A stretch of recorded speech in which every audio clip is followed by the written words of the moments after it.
Showing you guys a truck. It's a nice toasty 31 degrees. You can see how it starts up at about this temperature. Let's give it a try.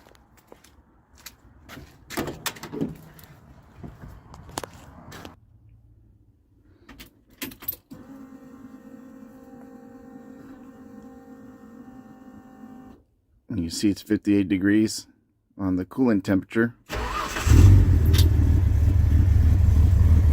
You really hear the cam right now that it's cold.